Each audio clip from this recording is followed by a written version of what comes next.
Blackstone Audiobooks presents Ben-Hur by Lew Wallace. Book First, Chapter 1, Into the Desert. The Jebel es-Zubla is a mountain 50 miles and more in length, and so narrow that its tracery on the map gives it a likeness to a caterpillar crawling from the south to the north. Standing on its red and white cliffs, and looking off under the path of the rising sun, one sees only the desert of Arabia, where the east winds, so hateful to the vine-growers of Jericho, have kept their playgrounds since the beginning. Its feet are well covered by sands tossed from the Euphrates, there to lie. For the mountain is a wall to the pasture lands of Moab and Ammon on the west, lands which else had been of the desert a part. The Arab has impressed his language upon everything south and east of Judea.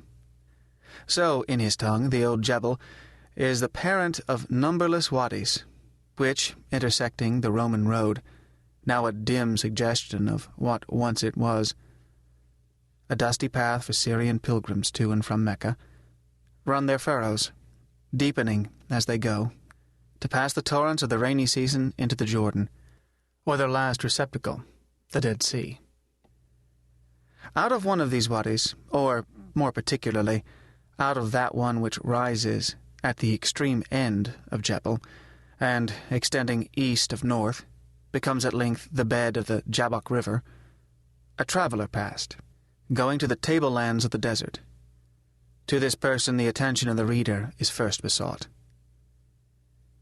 Judged by his appearance, he was quite 45 years old. His beard, once of the deepest black, flowing broadly over his breast, was streaked with white.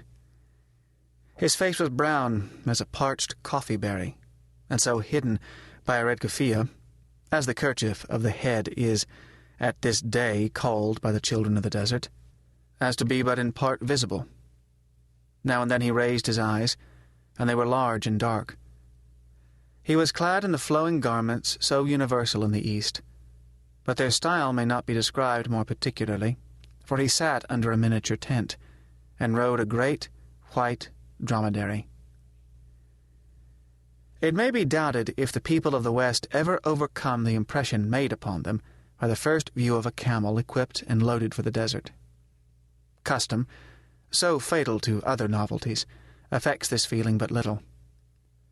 At the end of long journeys with caravans, after years of residence with the Bedouin, the Western-born, wherever they may be, will stop and wait the passing of the stately brute.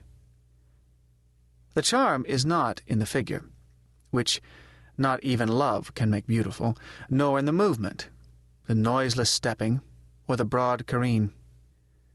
As is the kindness of the sea to a ship, so is that of the desert to its creature. It clothes him with all its mysteries, in such manner, too, that while we are looking at him, we are thinking of them. Therein is the wonder.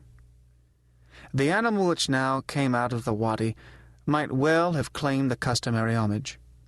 Its color and height, its breadth of foot, its bulk of body, not fat, but overlaid with muscle. Its long, slender neck of swan-like curvature, the head, wide between the eyes, and tapering to a muzzle which a lady's bracelet might have almost clasped. Its motion, step long and elastic, tread sure and soundless, all certified its Syrian blood. Old as the days of Cyrus, and absolutely priceless.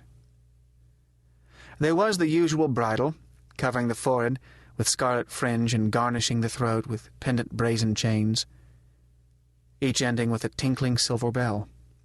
But to the bridle there was neither rein for the rider nor strap for a driver.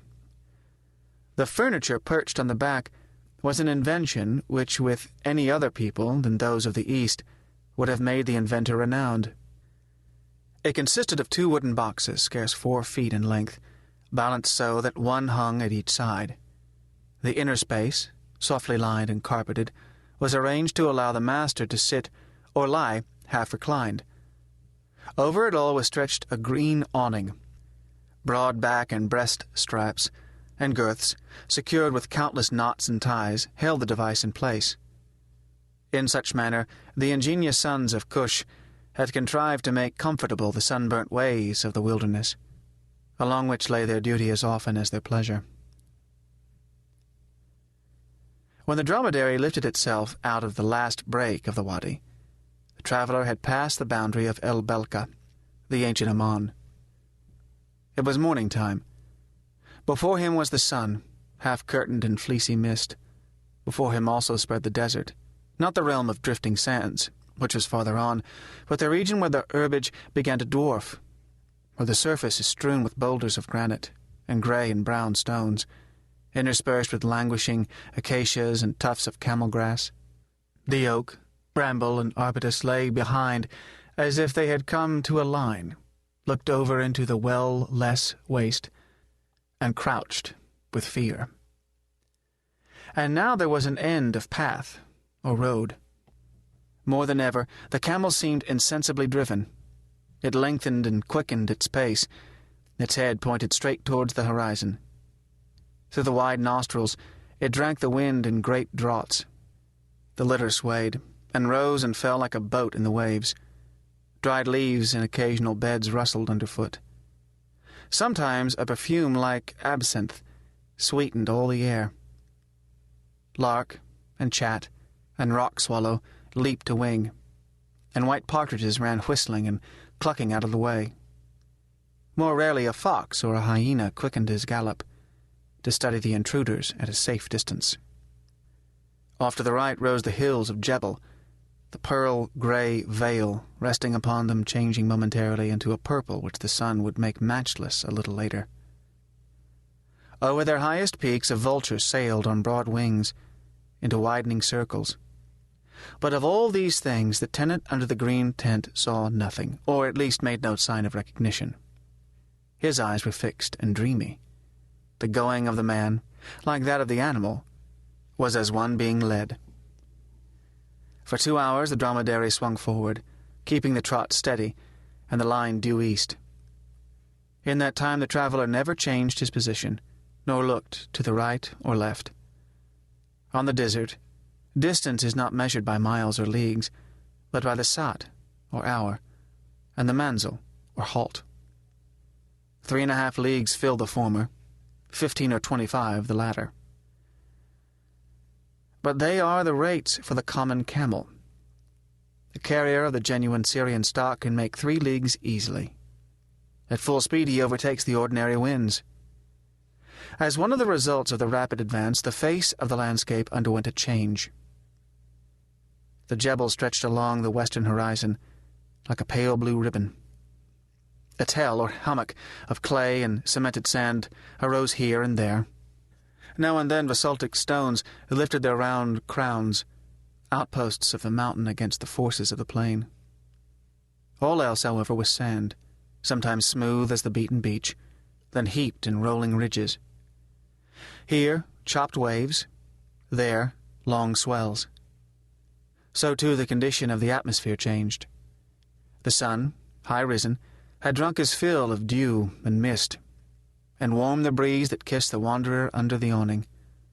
Far and near, he was tinting the earth with faint milk whiteness, and shimmering all the sky. 2 hours more passed without rest or deviation from the course. Vegetation entirely ceased. The sand, so crusted on the surface that it broke into rattling flakes at every step, held undisputed sway. The Jebel was out of view, and there was no landmark visible. The shadow that before followed had now shifted to the north, and was keeping even race with the objects which cast it. And as there was no sign of halting, the conduct of the traveller became, each moment, more strange. No one, be it remembered, seeks the desert for a pleasure ground. Life and business traverse it by paths along which the bones of things dead are strewn as so many blazons.